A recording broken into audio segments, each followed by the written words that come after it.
Saudari-saudaraku terkasih dalam Tuhan Yesus Kristus, selamat pagi dan berkah dalam.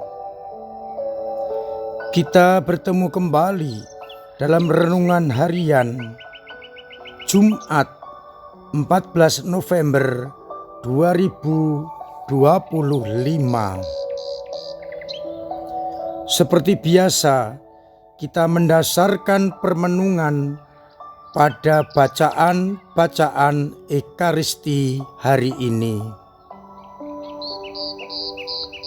Bacaan pertama dikutip dari kitab Kebijaksanaan bab 13 ayat 1 sampai 9. Sang kebijaksanaan heran jika mereka mampu menyelidiki jagat raya, mengapa mereka tidak menemukan penguasa semuanya itu. Orang-orang yang tidak mengenal Allah sungguh tolol. Mereka tidak mampu mengenal Dia yang ada dari barang-barang yang kelihatan, walaupun berhadapan dengan karya-karya Allah, mereka tidak mampu mengenalnya. Mereka menyelidikinya. Mereka mencoba untuk mengerti, namun yang dianggap Allah ialah api atau angin ataupun badai sebagai penguasa.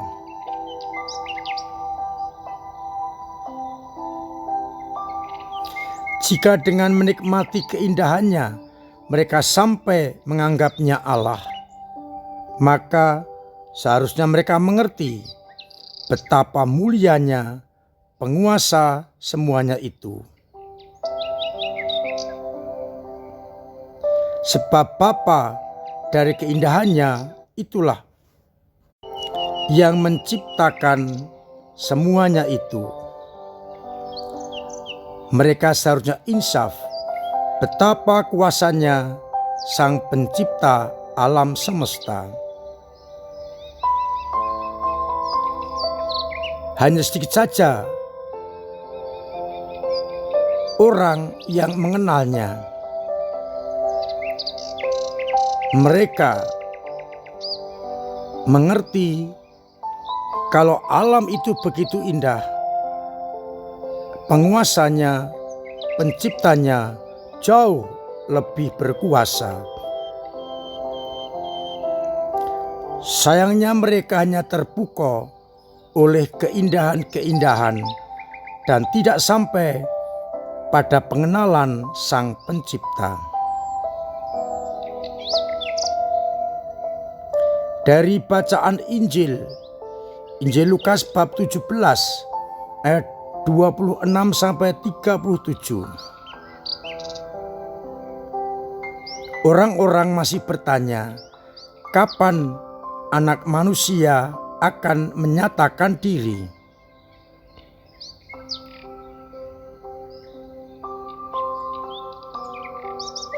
Yesus menegaskan, sebagaimana pada zaman Nuh, demikian pula kelak pada hari Anak Manusia. Zaman Nuh, orang-orang makan dan minum, kawin dan dikawinkan, sampai hari Nuh masuk ke dalam bahtera. Datanglah banjir dan semuanya binasa. Demikian pula pada zaman Lot, mereka makan dan minum, membeli dan menjual, menanam dan membangun, sampai pada hari Lot pergi dari Sodom, lalu turunlah belerang dari langit, membinasakan mereka semua. Demikian halnya pula pada hari Anak Manusia menyatakan diri. Pada waktu itu, barang siapa sedang ada di peranginan di atas rumah, janganlah ia turun untuk mengambil barang-barangnya dalam rumah. Demikian pula yang ada di ladang, janganlah pulang, ingatlah akan istri Lot. Barang siapa berusaha memelihara nyawanya, ia akan kehilangan nyawanya. Dan barang siapa kehilangan nyawanya, ia akan menyelamatkannya.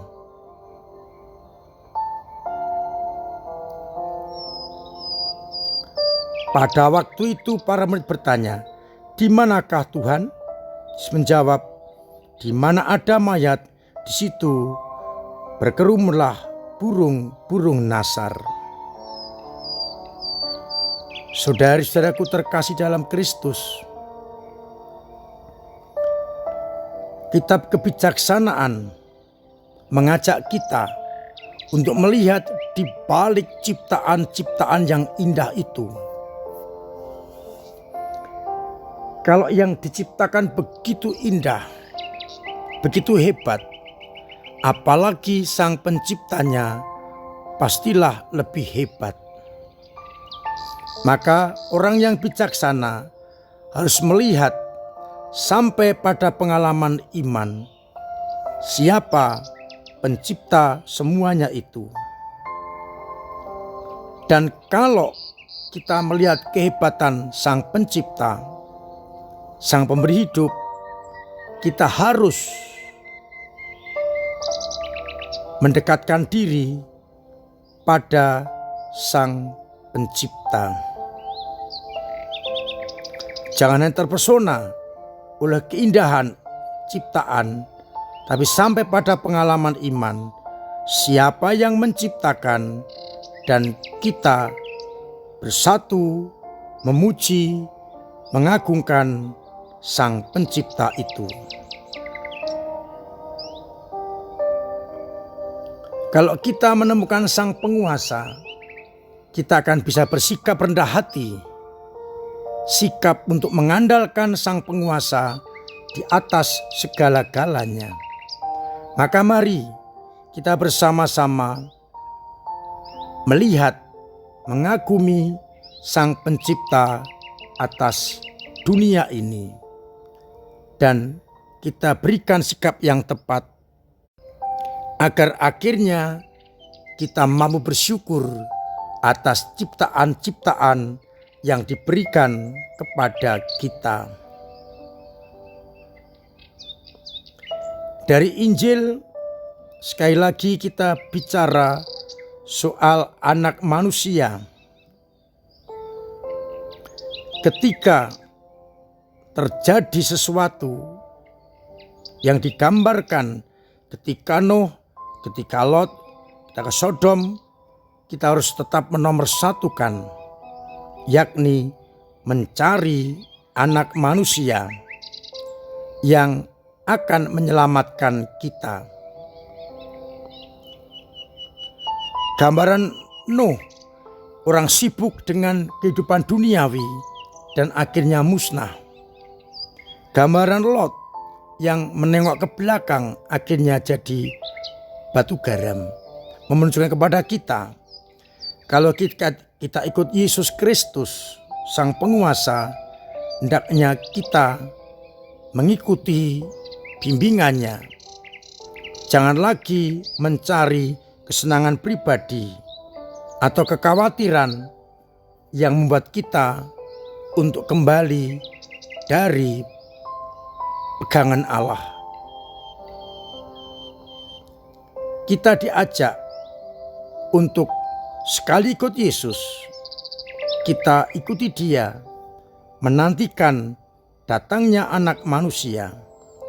Kita tidak perlu menyelamatkan nyawa kita, tetapi kalau kita kehilangan nyawa karena Kristus, maka kita otomatis akan menyelamatkan nyawa itu. Kalau kita berusaha menyelamatkan diri kita dengan cara duniawi, maka nyawa itu akan melayang dan tak terselamatkan. Di mana ada mayat, di situ ada berkerumun burung nasar. Di mana ada Yesus, hendaknya kita berkerumun datang kepada Yesus untuk diselamatkan.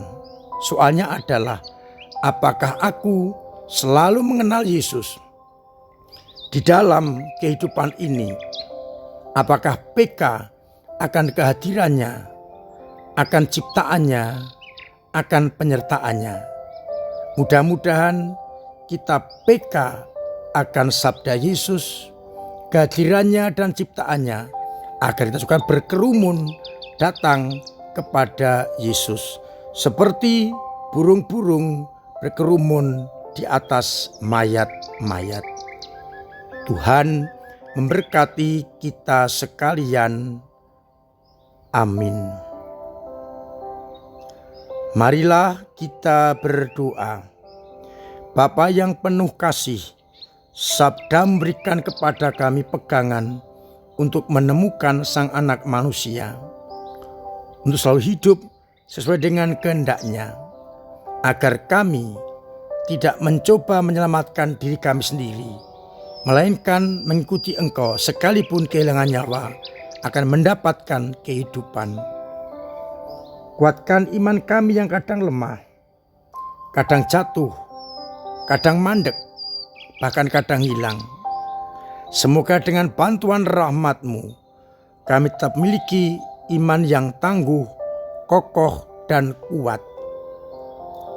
Sehingga akhirnya kita semua tanpa kecuali boleh ambil bagian dalam karya keselamatan dengan iman yang tangguh. Semoga umat-Mu yang sakit Engkau sembuhkan, yang punya beban berat Engkau ringankan, yang punya persoalan Engkau bantu mengurai, agar akhirnya kami tetap merasakan cinta kasih-Mu. Untuk itu sertai kami dengan berkat-Mu sendiri, Bapa dan Putra dan Roh Kudus. Amin.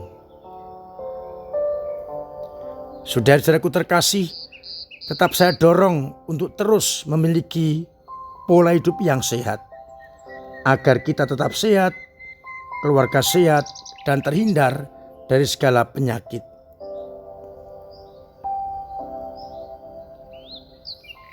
Sekali lagi saya ingatkan agar panjenengan yang masih membawa amplop dari paroki Purwodadi bisa diisi dan kapanpun bisa dimasukkan ke dalam kotak persembahan.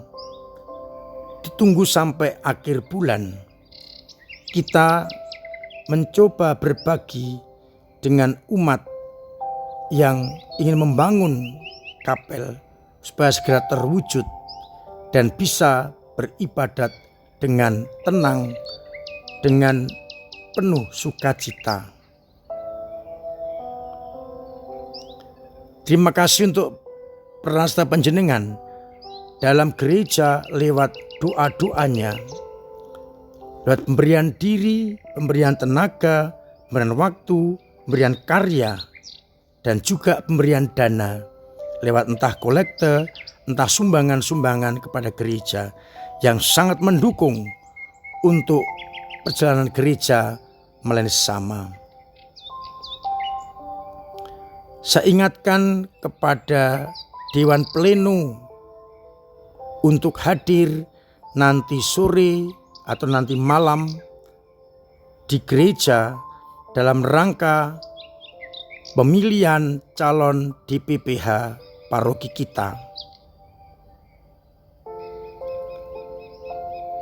Kita berpikir untuk memilih calon anggota DPPH yang mumpuni dan bisa melayani kita semua. Kehadiran DP Pleno menjadikan sungguh kesempatan memilih calon pelayan-pelayan kita. OMK saya ingatkan, ada undangan, ada acara retret. Saya undang untuk hadir ikut dalam retret itu. Dan orang tua saya ajak untuk mendorong anak-anaknya untuk ambil bagian dalam retret itu, agar OMK kita memiliki dasar-dasar iman yang kuat, bertemu dengan rekan-rekan, akhirnya menjadi tulang punggung paroki ke depan.